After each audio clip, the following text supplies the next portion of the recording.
anonymous classes in Java.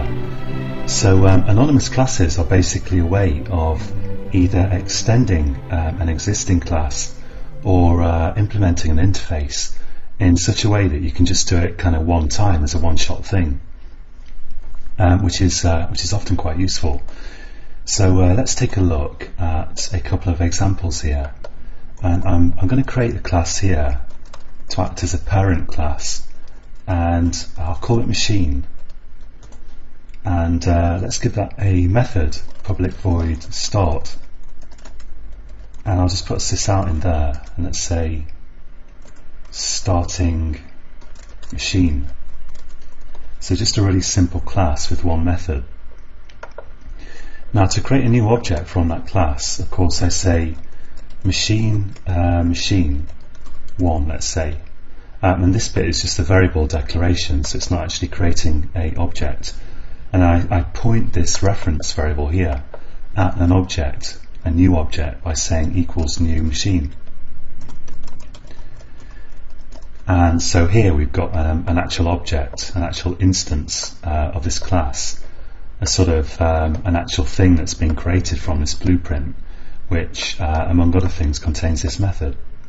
So I can now run start by saying machine1.start, and of course if I run that, we'll see after Eclipse has had a bit of a think down in the console, hopefully we'll see starting machine. And here we go.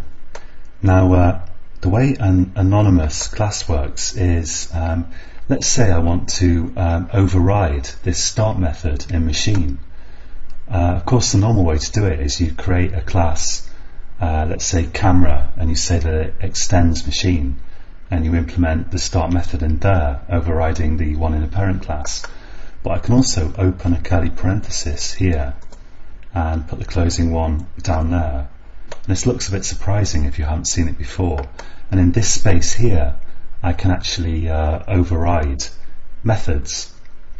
So I can say for example public, let's have an override annotation just to double check that I am overriding the right method. I could say here override public void start, or I could use a shortcut in Eclipse here and just right click and go to source override implement methods. That would also work. And then here I can supply a new implementation, so I can say let's say camera snapping. So now if I run this, it's running the start method in machine, but I've overridden that here.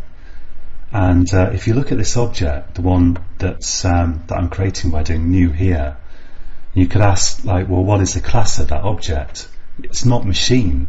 Okay, the class of the variable, the type of this variable is machine, but this thing is actually a child class of machine.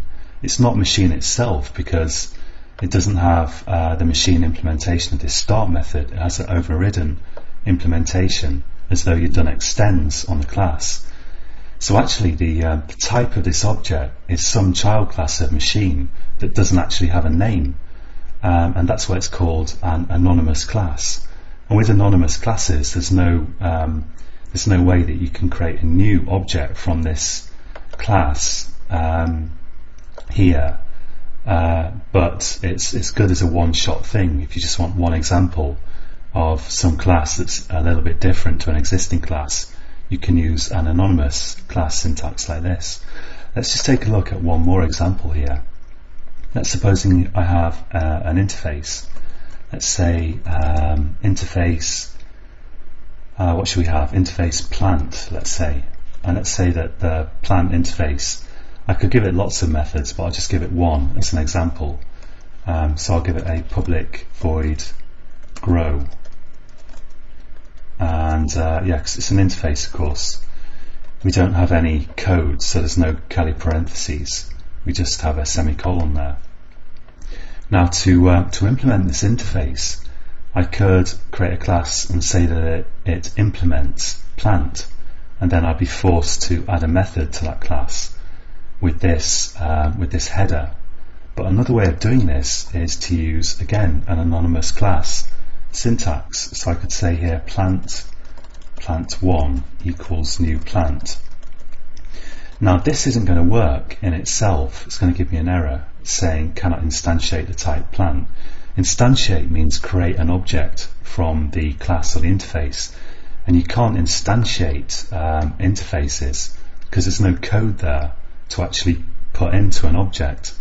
So this syntax for an interface is not legal in itself. It's just as if I'm kind of pretending here that plant is a class, but it isn't, and so this won't actually work.